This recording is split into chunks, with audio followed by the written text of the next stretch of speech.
Assalamualaikum warahmatullahi wabarakatuh. Kita berjumpa lagi di dalam pembelajaran sejarah peminatan kelas 11 IPS. Hari ini kita akan belajar tentang pengaruh kerajaan maritim Hindu-Buddha di Indonesia hingga masa kini. Baik anak-anakku sekalian, sebelum kita mulai pembelajaran pada hari ini, alangkah baiknya kita berdoa menurut agama kepercayaan masing-masing. Berdoa dipersilahkan.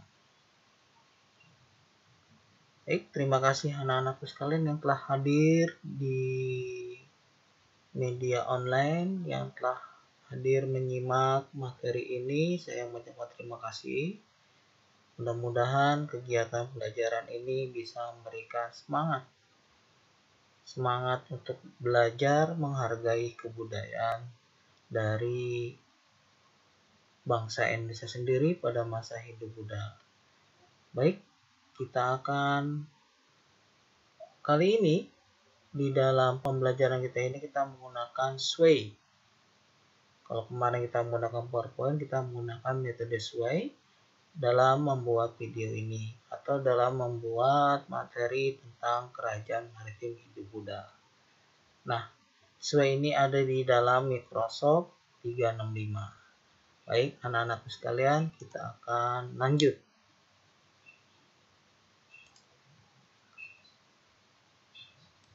Nah, kita akan ke materi.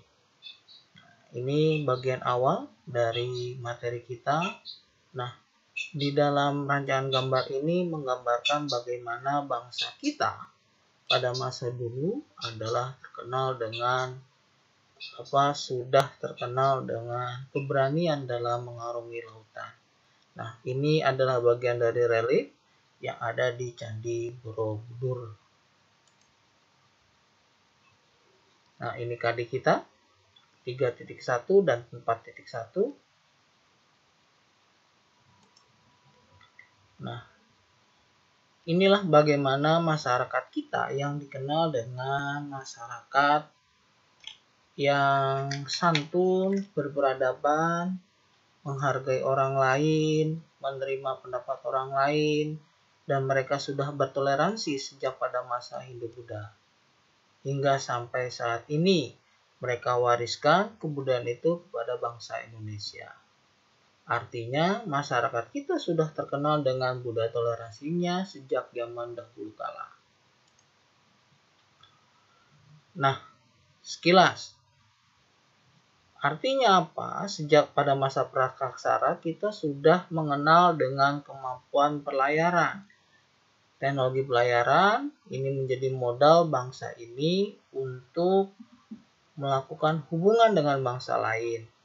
Kemudian ketika pada masa Hindu-Buddha sudah muncul corak kerajaan Hindu-Buddha. Hal ini dibuktikan dengan banyaknya prasasti yang bisa kita temui hingga sekarang. Kerajaan Hindu-Buddha yang fenomenal adalah Majapahit. Kedua kerajaan ini adalah yang berhasil meraih puncak kejayaannya sehingga wilayah kekuasaan melebihi wilayah Indonesia pada saat ini. Kemudian, secara umum Indonesia merupakan negara yang sangat strategis di mana terdapat dua hubungan, ada dua benua Asia Australia, kemudian dua samudra Pasifik dan samudra Indonesia. Nah, dalam proses itu Indonesia banyak sekali laut, ada Laut Jawa, ada Laut Banda, Flores. Pada abad ke-14 dan abad ke-15 merupakan zona komersil di kawasan Asia Tenggara. Nah, di kawasan Laut Jawa sangat terkenal dengan produksi perdagangan rempah-rempah, kayu gaharu, beras, kemudian sampai timur yang melibatkan Kalimantan, Jawa, Sulawesi, Sumatera, dan Nusa Tenggara. Menurut Hoben, Laut Jawa merupakan sebagai laut lama bagi bangsa Indonesia dan sebagai peranan yang memiliki yang sangat luas. Bisa dikatakan Laut Jawa merupakan Mediterranean Sea bagi Indonesia, bahkan bagi Asia Tenggara. Sebagai laut tengahnya Indonesia, Jawa merupakan jembatan komunitas, baik dari segi budaya, ekonomi, dan politik. Dengan demikian, Laut Jawa memiliki fungsi yang integrasi sebagai elemen kehidupan masyarakat Indonesia yang melingkunginya. Nah, dalam hal ini juga dalam perdagangan internasional, baik dari dunia barat, Eropa dengan dunia timur, melewati Selat Malaka dalam ini bangsa Indonesia bukan menjadi objek perdagangan itu, tapi telah mampu menjadi subjek yang menentukan. Hal ini bisa dilihat bahwa pada masa kerajaan Sriwijaya dan Majapahit, Selat Malaka sebagai pintu gerbang pelayaran dan perdagangan dunia pada masa itu. Kemudian dilanjutkan pada masa Islam, kemudian juga dilanjutkan ketika orang-orang Eropa telah mampu datang mencari rempah-rempah ke Indonesia. Secara konsekuensi logis, jalur perdagangan dunia menuju Indonesia berubah menjadi rute tradisional, menjadi rute internasional yang menyeberangi Samudra Indonesia, bahkan Spanyol juga berusaha mencapai Indonesia menyeberangi selat Laut Atlantik dan Pasifik. Nah, oleh karena itu, begitu fungsinya Laut Jawa sebagai jembatan penghubung pusat perdagangan di sepanjang pantai yang berkembang karena pelayaran dan perdagangan melalui Jawa. Kota perdagangannya berkembang antara lain seperti ada Gresik, Buleleng, Makassar, kemudian Pontianak, dan lain sebagainya.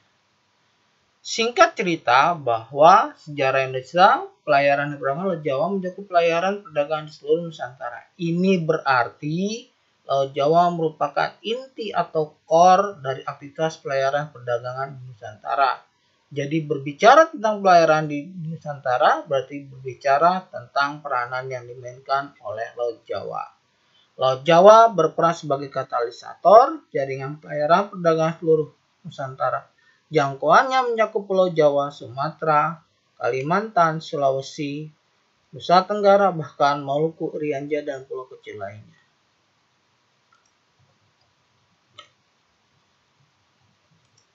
Lanjut. Ini adalah peta persebaran bagaimana perdagangan itu yang dilakukan, yaitu mereka masuk melalui dari wilayah utara, mereka masuk ke wilayah Aceh, ini yang seperti saya katakan tadi, mereka melalui Selat Malaka, inilah dikatakan Selat Malaka, kemudian juga ada yang melalui Samudra Hindia, kemudian masuk melalui Selat Sunda, kemudian inilah yang dikatakan oleh Jawa sebagai katalisator penghubung antara berbagai macam pulau yang ada di Nusantara. Kita lanjut. Nah, kita coba mendengarkan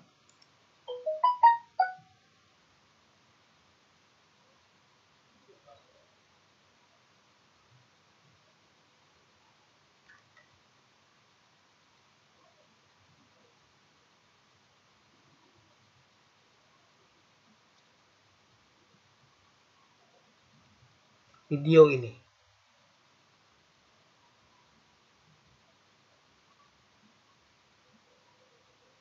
Ini adalah bangkai kapal kuno yang ditemukan di Belitung.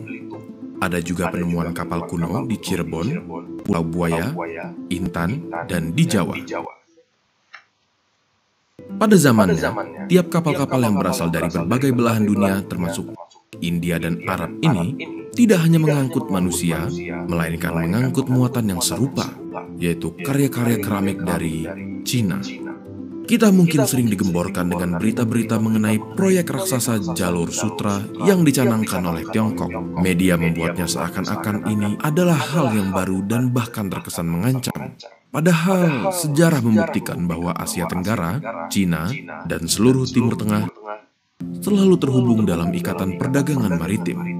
Hubungan inilah yang membawa perubahan besar-besaran dalam budaya, agama, serta kebijakan perdagangan.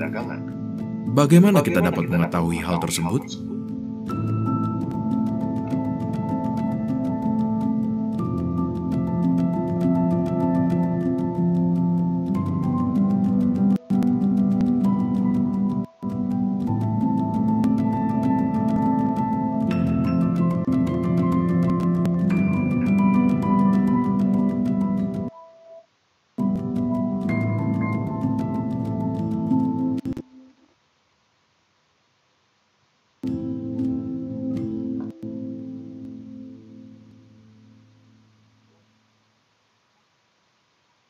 Di bagian kedua ini, kita akan melanjutkan hasil dari kunjungan tim Hipotesa ke eksibisi ASEAN Museum di Universitas Indonesia untuk mencari tahu jejak globalisasi di era kuno, khususnya di Nusantara.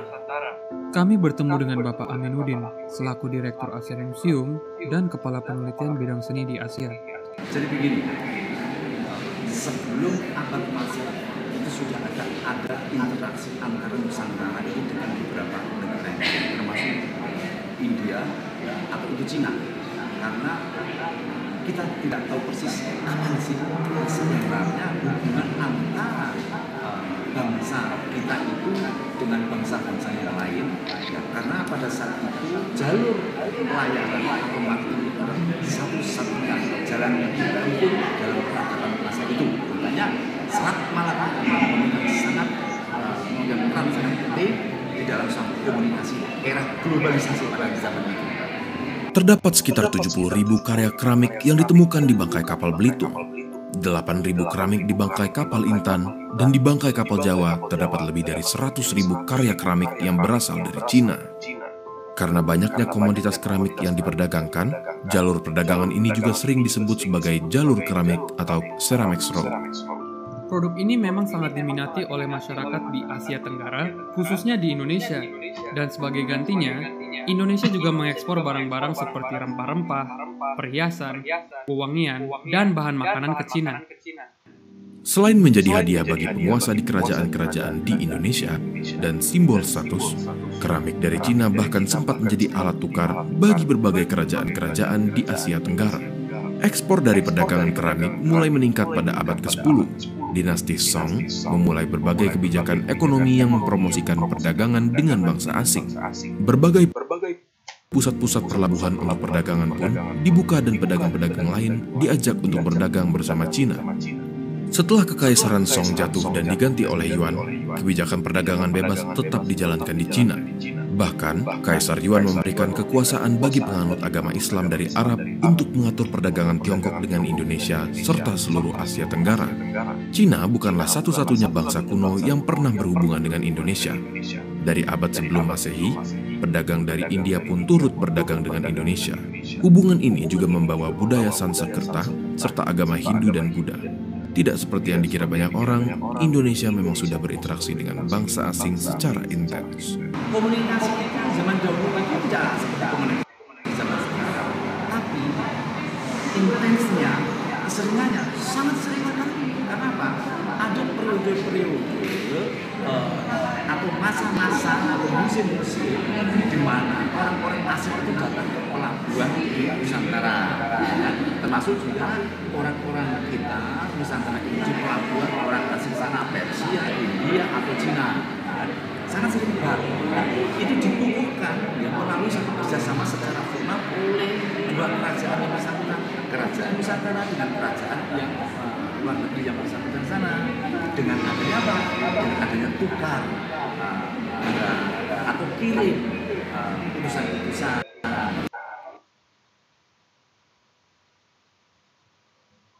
Itu adalah bentuk daripada cara berkomunikasi pada masa itu. Kota-kota di Indonesia pun mulai berkembang secara pesat. Menurut Ian Christie, perdagangan internasional ini membuat ibu kota dari Kerajaan Mataram berpindah dari Jawa Tengah ke Jawa Timur di daerah pesisir.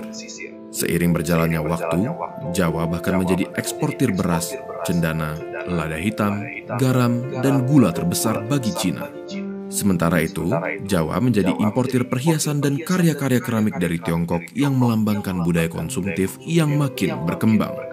Pengrajin keramik dan pakaian di Jawa pun mulai melakukan akulturasi dengan meniru teknik pengrajin-pengrajin dari India dan Cina. Dan dari situ, kita juga melihat bahwa banyak lagi akulturasi yang terjadi berkat hubungan ini.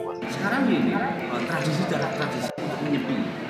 Ya kan itu, menyepi. Kalau tradisi dalam satu Islam itu disebut zikir secara sembunyi-sembunyi. Ya kan?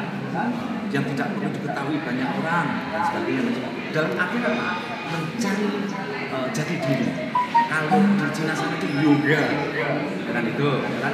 Kalau sini itu diarahkan ke zikir, kan itu. Kemudian bentuk-bentuk budaya yang lain, contoh selamatan, ya kan? Kalau orang meninggal dunia itu perlu diselamati, Ya kan? Kenapa? Arwahnya dipercaya itu masih di rumah 3 hari. 7 hari nanti di mana? Itu bentuk pengaruh daripada budaya-budaya asing. Di situ. Di dalam Islam sendiri yang murni nggak ada 40 harinya. Ya kan nggak ada.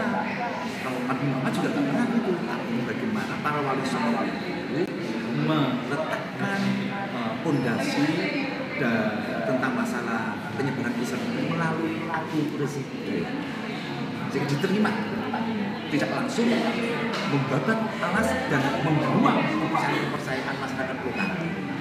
Hindu masih dipakai, ya kan itu, ya itu tadi diterima, tapi dengan cara yang Islami melalui takbir. Budaya Indonesia itu seperti bangunan piramid, indah kalau dilihat, ya kan?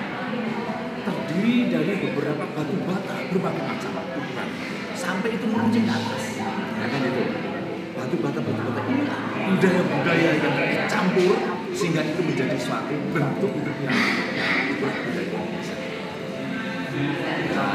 Nggak ada yang paling dominan budaya tertentu itu langsung murni, nggak ada campurannya, sangat susah. Beberapa kisah sejarah dari Cina juga menceritakan tentang peran orang Indonesia. Contohnya, bagaimana seorang Sriwijaya bernama Shi No Wei membangun lahan pemakaman di daerah Quanzhou untuk pedagang-pedagang asing yang tinggal di situ. Sejarah memang menyimpan banyak kisah-kisah yang menarik dan penting untuk dipelajari. Seperti yang Bung Karno pernah katakan, jangan pernah melupakan sejarah. Sejarah memang menyimpan banyak kisah-kisah yang menarik dan patut untuk dipelajari. Sayangnya, banyak yang menganggap orang-orang Indonesia kurang memahami sejarahnya sendiri. Ya mungkin ada beberapa faktor. Pertama adalah faktor dukungan daripada instansi pemerintah. Perlu digalakkan pendidikan dalam masalah sejarah.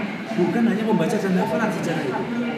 Nah, tetapi ada praktek berkunjung di museum, meneliti itu di situs-situs arkeologi dan disebarkan, dieksplorkan tentang masalah sejarah pada masa itu, sehingga tahu relik ini memberikan suatu pesan dan pesan itu mengandung suatu makna dan makna itu mengandung suatu ajaran. Ya, untuk apa? Untuk masa depan, masa kini, masa mendatang dan lain sebagainya. Sehingga apa? Budaya kita itu memiliki identitas dari budaya-budaya sebelumnya. Sehingga apa? Pancasila itu benar-benar harus dipakai.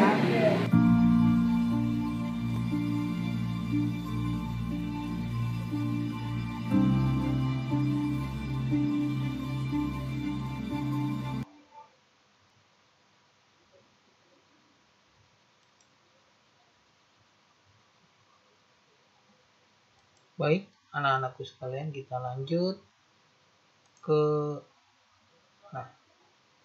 ke peninggalan kehidupan Hindu-Buddha.